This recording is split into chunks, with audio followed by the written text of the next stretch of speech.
Father, forgive them, for they know not what they do. Paul in his letter to the Galatians said, I see that you observe days and months and seasons and years. I am afraid I have labored over you in vain. Now here we are this crowded week of observing these different days. And this is the season. And actually it's the year. What did Paul give to the world? What he gave to the world is this, that the Spirit of God and the human imagination are one. He said, we did not receive the spirit of the world, but the Spirit which is from God, that we may understand the gifts bestowed upon us by God. Here is the one that became the many, that the many may become the one. For one must be all, and comprehend within itself all things, both small and great. Everything in the world, all that I behold, though it appears without, it is within, in my imagination, of which this world of mortality is but a shadow. So when we are told, if I be lifted up, I will lift all men and draw all men unto me. Now we are told he is lifted up. Therefore all men are already redeemed. But they have to experience it within themselves. They are already redeemed. But in this world of mortality, this must be now, I would say, repeated within the individual. For he must contain and experience all within himself. There is only God in this world. God only acts and is in existing beings or men. Now let me share with you a story that was given to me last Friday night. This lady's husband's name is Ray. When I use the word Ray, I am speaking of her husband. She said, last year, Ray said to me, it's going to cost $1,000 to put on a roof, a new roof. We need the roof. Well, it'll cost $1,000. She didn't say they could not afford it. She just said, I saw the new roof. Right then and there, I saw the new roof. Then she said, I was working at my sewing machine. It's an old one, but it was adequate. It did the job. But I would like a new one, she said. And so I imagined a new one. Here's the old one, but I imagined the new one. Then I was putting away my tape recorder, and I felt how heavy this thing is. I would like a new, lightweight one. I put the old one away, the heavy one, but I thought I would like a new one that is light of weight. So I put it away, the new one that was light of weight. Then she said, Ray said to me, my new shoes hurt. He just bought them and they were hurting. Well, I wanted him to have shoes that did not hurt. That in my imagination. All this was last year. Then came the turn of the calendar year, and we had a robbery. No, they didn't steal the roof, but they took the other movable objects. And this past week I got a settlement from the insurance company, pardon me, for $2,050 odd. I now have my nice new sewing machine. I have my nice lightweight tape recording. Ray's shoes do not hurt. And there is money for the roof and much left over. Now, who instigated the robbery? Now on Friday you will hear, if you go to service, there are 7 words on the cross. 3 taken from Luke, 3 from John, and 1 from Matthew and Mark.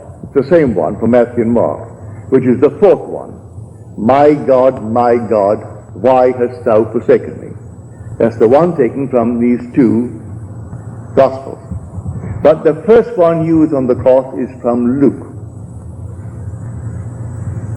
Father, forgive them, for they know not what they do. Everything is moving under compulsion. No one sees the invisible causation. No one sees the invisible imaginal acts that is putting pressure upon everyone who is bent in a certain direction to perform the needed act to produce the imaginal act that is completely unseen by the world. Here, every natural act, natural effect, has a spiritual cause and not a natural. A natural cause only seen. It is a delusion of the fading vegetable memory.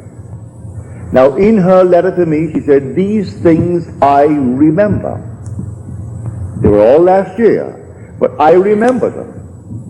In her case, she is blessed that she could remember when Ray said to her, it's going to cost $1,000 to put on the new roof, and I saw the new roof. Even though at the moment, maybe, we thought we could not now afford the new roof. When I used my sewing machine, it was adequate, it was good, it did the job, but I would like a new one, and I saw a new one. And when I put away my tape recording, it's all right, it was adequate, but it was heavy when I put it away. I thought, I've seen all these nice, new, lightweight ones, and I would like a nice, lightweight one, good one. Now she said, I have all of them. I have my nice, new, lightweight, my new machine, Ray's shoes, they do not hurt, and the roof will be a new one. The money is there, and much left over. So the first cry on the cross, Father, forgive them. They know not what they do. They're all asleep, moving under compulsion. And men and women, unwittingly, most of them, some wittingly, are setting the whole thing in motion. And they're simply moved. So someone given to the feeling of getting something for nothing, so he takes the tape recorder. If he sells it for anything, that's profit. It costs him nothing. No matter what it cost her, whatever he could get for it, that was sheer profit. If he goes out and he finds something that he stole for $100, and he could move it quickly for $15, and one gets a bargain, he made $15. It cost him nothing. His investment was nothing. And there are those in the world who think that way. They're all passing through the furnaces. So the first word on the cross, a word on the cross does not mean a single word. It's a completed thought. So the shortest word is, I thirst. But there are 2 words. Then the next one from John is, it is finished. There are 3 words. all right? Still, it is one word when you take the 7 words. So the first word is from Luke. Father, forgive them, they know not what they do. And then comes Luke's second, then comes John's first, then comes Matthew and Mark, and then comes 2 from John, and then Luke completes it. Father, into thy hands I commit my spirit. But when he said, and this little punctuation mark has been pushed around in the second word on the cross, which is from Luke, and the thief turns to him and asks him to have mercy on him. And he said, behold, I say unto you, today thou shalt be with me in paradise. Well, you could alter the punctuation mark and put the comma after today. But no, leave it just as it is. Behold, I say unto you, today thou shalt be with me in paradise. This is now resurrection. And when I am lifted up, I will draw all men unto me. For all things are in my own wonderful human imagination. And I am all imagination. So when I am lifted up, I draw all. At the very moment, I draw them all with me. But they individually must have the experience that I have had. But they are already redeemed because I took them up with me. Because all things exist in the human imagination. And anyone who is resurrected, well, he can't be resurrected and leave behind him any part of himself. So the whole vast world is raised up with him. I am telling you from experience, the heavenly chorus sings when this thing took place.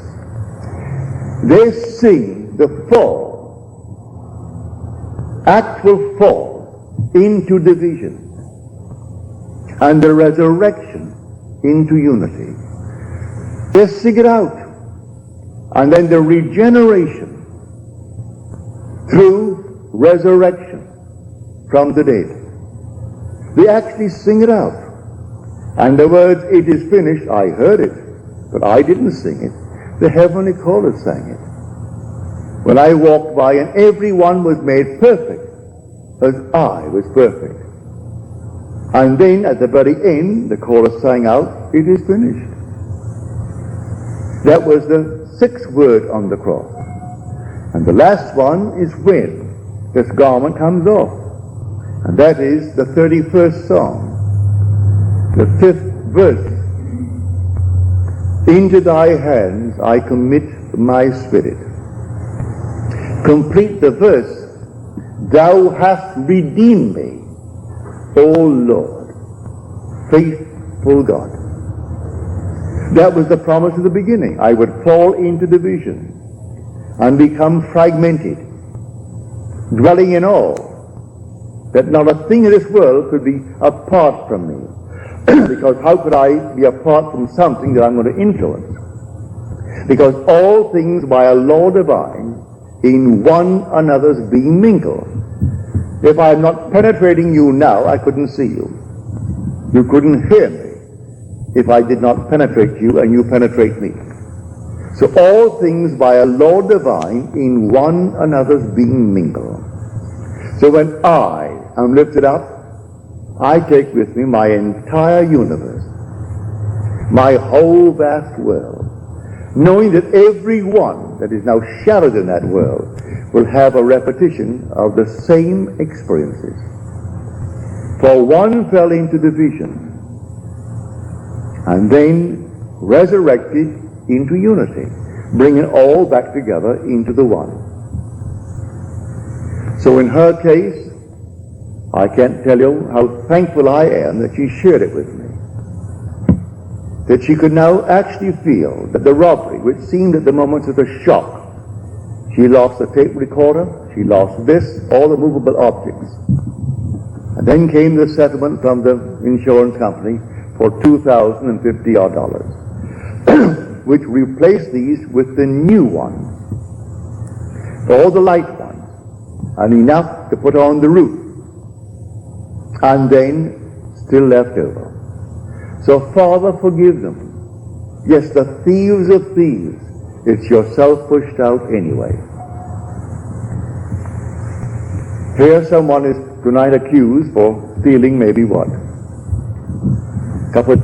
A little cup or a saucer. And yet the bank where I bank, United California Bank, they're still looking for the internal thieves who stole $50 million last year from their subsidiary in Basel, in Switzerland. $50 million. And they know it all is on the inside.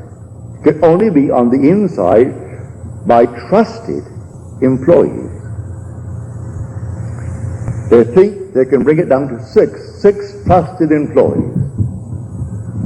They can't quite put their fingers on it because in Switzerland there are all these strange hidden accounts. But they are missing $50 million. So someone goes into the bank and holds it up and gets $1,000, and we balloon the whole thing. The other thing is hush-hush.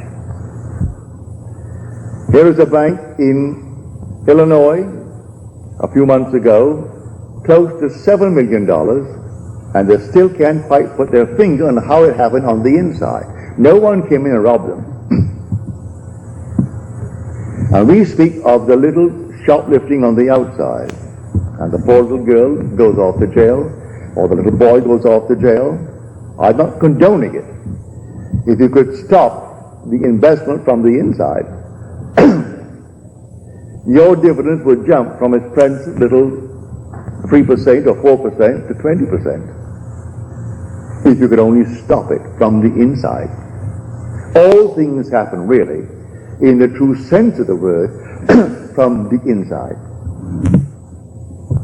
So that every so-called act in the outer world that seems so, well, a cause in itself. May I tell you, every natural effect has a spiritual, imaginal cause, and not a natural. A natural cause only seems, it's a delusion of what? The fading memory. Man can't quite remember. Pardon me. Luckily, she remembered when Ray said we could use and need a new roof. But it would cost $1,000, and so that's put into the future. She remembered when he complained the new shoes were hurting. In her mind's eye, she revised it instantly, at that moment. The roof and the shoes. When she worked on her machine, she revised it. It was adequate, but she said, I have a new machine, sewing machine. And putting the heavy tape recorder away, she wanted a new one that was light of weight, and she revised it, and she got, in her mind's eye, a lightweight new tape recorder. Then she goes home one day to find the house had been robbed. She had carried insurance, so she brought in the insurance, and here they paid her the $2,000, which replaced all these things in a new way. So I tell you, this story is the greatest story ever told. There's no story like it. But Christianity needs forever and forever to be saved from secular history. It is not secular history. It's the history of your own wonderful human imagination. God and your own imagination are one. They're one. You are an immortal being. You cannot die. Because you're all imagination. And when you actually know it from experience, then you can wipe your tears. Nothing can pass away. You may not see them with a mortal eye, touch them with a mortal hand, but they are in a world just as real as this. Just as real. continuing the journey until they reach that moment in time when they are resurrected. And then their scattered body begins to be collected, and they're gathered together into one. So one must be all, and comprehend within himself all things, both great and small. And you are that one that actually fell. And then, in falling, you became fragmented. You became divided into the unnumbered parts, and each seems to be independent of you as you look out on it. You're only looking out on yourself pushed out. And your whole vast world must make real your unknowing imaginal acts, or your knowing imaginal acts. I ask you to trust this teaching. Believe in your imaginal acts. You may not see it tonight or tomorrow, but believe in it. Actually assume the most glorious thing in the world for yourself or any aspect of yourself. Trust it. And that imaginal act, if it takes 1,000 or 10,000 or 100,000 of your projected selves, will use them to make that thing become real in your world. As she said in her letter to me, you may call it imagination, or some may call it thought. But this I do know, having remembered what I did last year, I can say it does produce reality. As I've told you time and time again, imagining creates reality. That all the objective facts of the world are produced through imagination. There isn't a thing that you can name in this world that wasn't first imagined. But you can veto it the minute you imagine it. You can say it as she could have said, we can't afford it, and stop it. She didn't say we can't afford the $1,000 for the roof. She saw the roof, and it was new. But she didn't see the robbery. That's the means. Now, let me turn you now to the 55th chapter of Isaiah. My ways are higher than your ways, and my thoughts than yours. This is the chapter where you're told, my word shall not return unto me void, but it must accomplish that which I purpose and prosper in the thing for which I sent it. So my ways are higher than your ways. Don't concern yourself with how it's going to be done. For the same voice who spoke these words said this in the 32nd chapter of Deuteronomy, the 39th verse. I, even I, am He. I kill, I make alive. I wound, I heal. I do all these things, and none can deliver out of my hand. He's playing all the parts. And if one is basically inclined to steal, he will use it to produce the necessary means to get the money to put on the roof. So she comes home and there was a robbery. All the things have been replaced with new ones and better ones as she desired them. At the moment it seemed to be a shock, but she set the whole thing up in motion, for she's the one who spoke those words. I kill and I make alive. I wound and I heal. And none can deliver out of my hands. For the Spirit of God and the human imagination are one. And there is nothing but God. All things were made by Him, and without Him was not anything made that was made. And so if all things are made by Him, is there a thief in the world? He's playing that part. Is there a so-called hero in the world? He's playing that part. A coward? He's playing that part. He's playing every part in the world, and it all adds up to produce the unseen imaginal acts of men.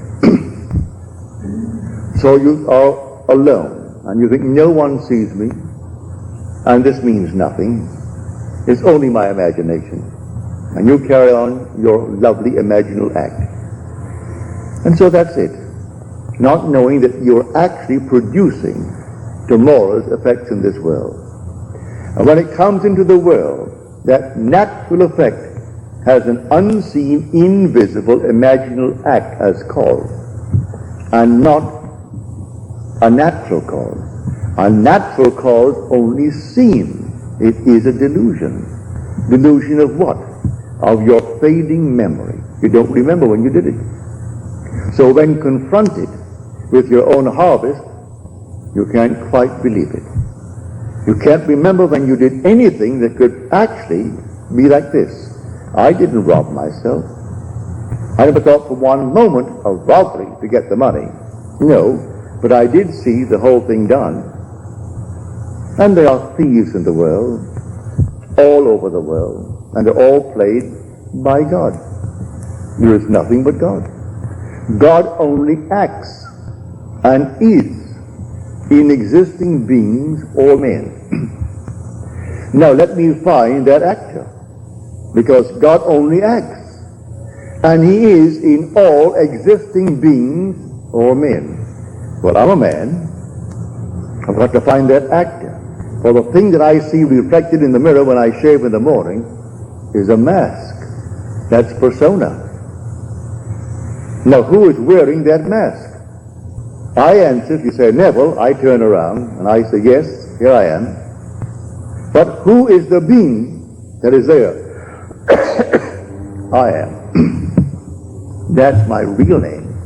But the mask is called Neville. But I will say, I am Neville. So the wearer of the mask called Neville responds. That being in that mask, behind that mask that no one sees, is God. And now the whole vast Christendom will celebrate this victory of God, that he actually died, literally died. But God's first attribute is mercy. And God turned death into sleep.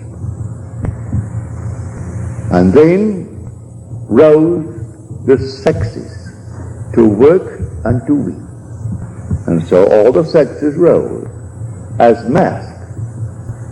When God died, he buried himself in humanity and died.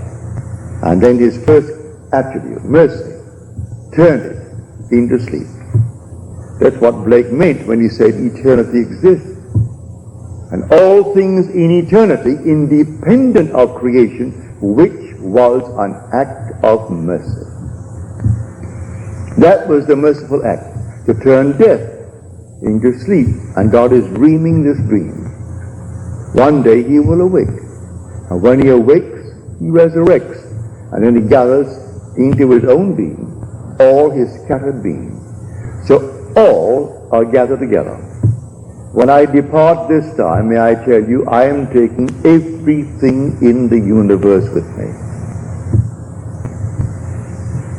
And when I am lifted up, I will raise all unto me. Read it in the 12th chapter of John. Not one can be left, because all things exist in the human imagination. But it's not raised up until he who is scattered is awakened to unity.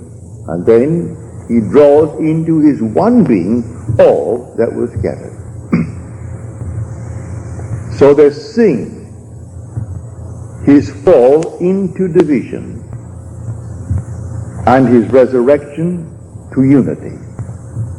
His fall into the generation of decay and death, and his regeneration into the generation or the resurrection from the dead.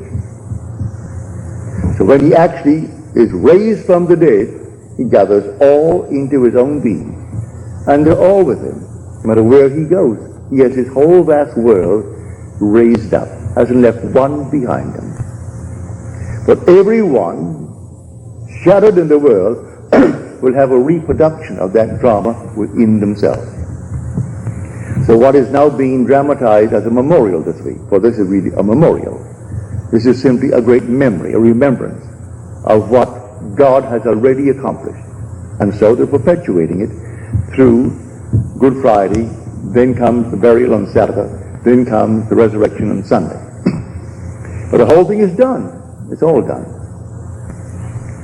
Only to be repeated in the individual, and then the individual, who is a semen scattered, becomes the unit, and he draws his vast world unto himself, and he is resurrected. So the one becomes the many, and then the many become the one. So whenever one is raised, he takes his whole vast world with him, even though it seems to be left behind. And every aspect that it seemingly is behind becomes the unit, and then it raises up. So one must be all. That is the story of the Christian mystery. One must be all. So the first cry on the cross, Father, forgive them. They know not what they do.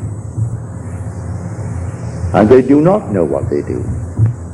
They go blindly on under compulsion, executing the unseen imaginal acts of humanity. And they move under compulsion.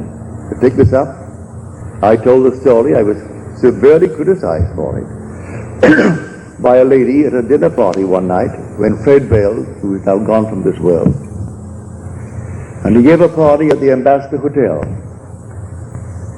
And I had told this story about 2 weeks before, and one of his great, I would say, contributors, who would come and always write a huge big check at the end of a year or end of a month to keep that going.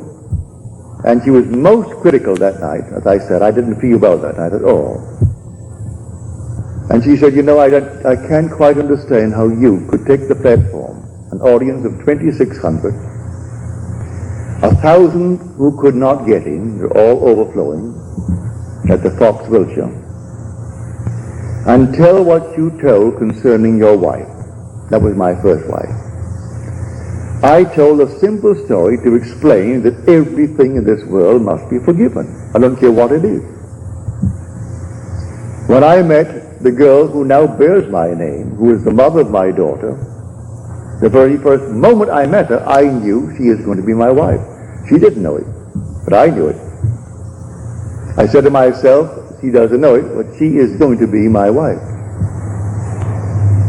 We sailed for Barbados 6 months later, and she met my mother, met my family, met them all. They all loved her. That was back in 1936. In New York City, because of some archaic law, it's now passed. You couldn't get a divorce unless she was insane for 7 years, or adultery, and that's all. The Orthodox Christian churches have sewed the whole thing up so that it made life miserable and made everything simply, well, a burden to all. But when I met her, I had just such an entangled background. And here's New York City, the most archaic city in the world concerning its laws. I went to bed and slept as though I were happily married to the girl who now bears my name. I did not have any physical emotion with her, just she was sleeping there and I am here, and it's blissful. I did that for 1 solid week. Then comes a telephone call from the court one morning, telling me that I must come down to this federal court on Tuesday morning. Well, I was groggy. It was early in the morning, and in those days I didn't rise as early as I do now. And so I Just said, all right, and I hung up. After I hung up, I wonder, what on earth is all this nonsense? What have I done? I must be in court. I haven't received the summons. Not a thing. I must be in court. Well, on Tuesday morning that I'm supposed to be there, I made no effort to go there. And about 9:30, the phone rang. It's the court. And they say to me, you're supposed to be here in court this morning. We meet at 10. And I said, what on earth am I supposed to be in court for? They said, well, it happens that your wife is arrested. And we thought maybe you could throw some light on the reason for her arrest. That's why we're asking you to come down. Well, I wasn't shaved. I simply threw myself into the clothes and off I went to a taxi down to the court. And I got there just as they were bringing her in. Man whispered into the three judges, one judge's ear, that I was in the audience.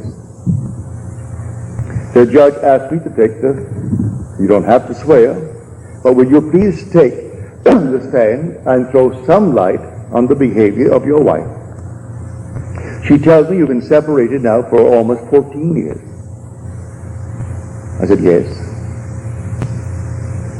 Is it a religious reason why you've been separated? I said, no, none whatsoever. We knew we were wrong the very first day we got married. We knew it was completely a failure. Right away. Then he read the case. She was picked up for shoplifting. They went to her home and found other things in her home. And I said, what do you say for this? I said, as far as I'm concerned, I don't think that really she is a shoplifter. As far as I'm concerned, she just moved under compulsion, taking into consideration her age. She's 8 years my senior, and she's passing through a certain emotional state. And do be lenient. We have a son, and he lives with me. And I don't want anything to happen to his mother that would cast any shadow on his life. He is a wonderful boy. He is in my charge by law. He is in my home, lives with me, and I don't want anything to happen to her that in any way would reflect upon my son. The judge said, in all of my years on the bench, I have heard no plea by one for another who has every reason in this world to get her committed, because that in any other state would be enough for what he wants with the divorce. And yet he pleads for her. He sentenced her to 6 months, and then on my plea he suspended it. She met me on the outside and said, Neville, that was a very decent thing to do. Give me my papers. She knew I was looking for them. And my dancing partner told her I was looking for her to serve the papers and therefore to be scarce and move out of New York City. So she did. But she had to commit the act, and they had to call me and ask me to throw light upon that. How could I condemn her? Who was the actual cause of her shoplifting?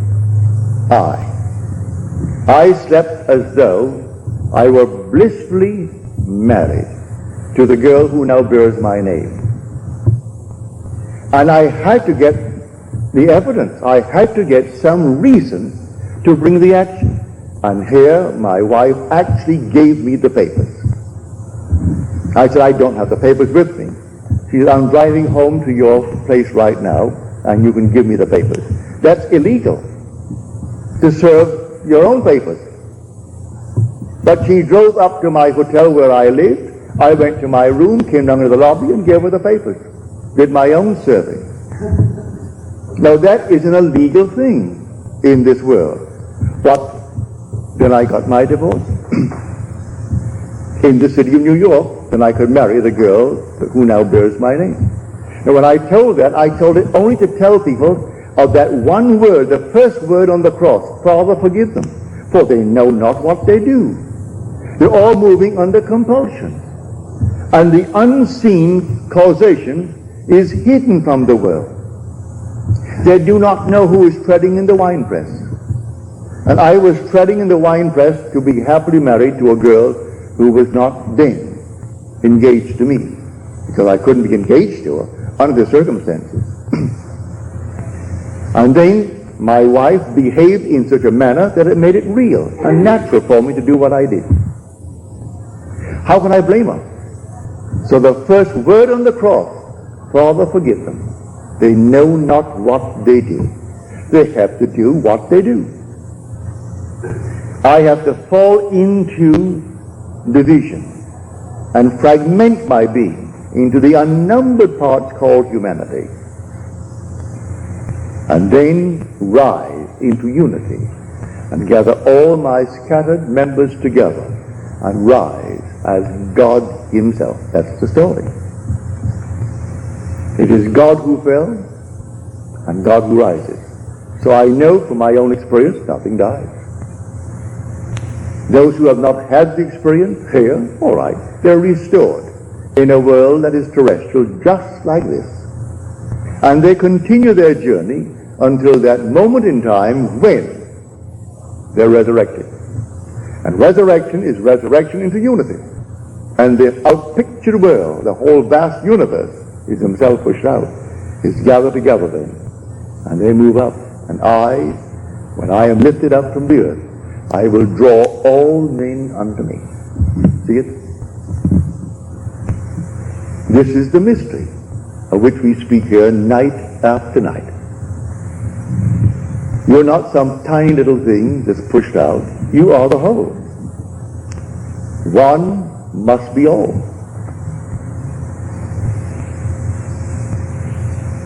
And the day will come, you will find that you really are the all.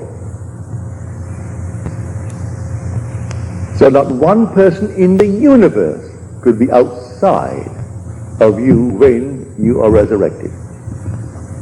Because as you are raised up, you raise all with you. And each will have the experience of being raised up, and all eventually will be the one. And in that day there shall be one. His name one, as we are told in Zechariah. But Blake tells it so beautifully in his dream of 9 nights, called Valor, or the 4 Zoes. And then he tells a story of the falling into division. And when they're all gathered together, this one man they call Jesus. And they in him and he in them live in perfect harmony in Eden, the land of life. For you are the Lord Jesus Christ, whose resurrection they're going to celebrate this coming Sunday. You tell that to the priest who slapped you. Tell that to any minister. Because they are sound asleep. They do not know who the Lord Jesus Christ is. I tell you, the Lord Jesus Christ is buried in you. And he is your own wonderful human imagination. That's the Lord Jesus Christ. And when he is raised in you, you will raise all in this universe with you. That is the story. So I want to thank my friend for sharing with me her experience and being big enough to remember. If man could only remember the imaginal acts. She remembered when the roof needed repairs or a new one, and the cost was excessively high for them at the moment. She remembered her husband complaining about the pain the new shoes caused, the weight of the tape recorder, and then working on the machine, the sewing machine, and it was adequate, it was good, but she would like a new one.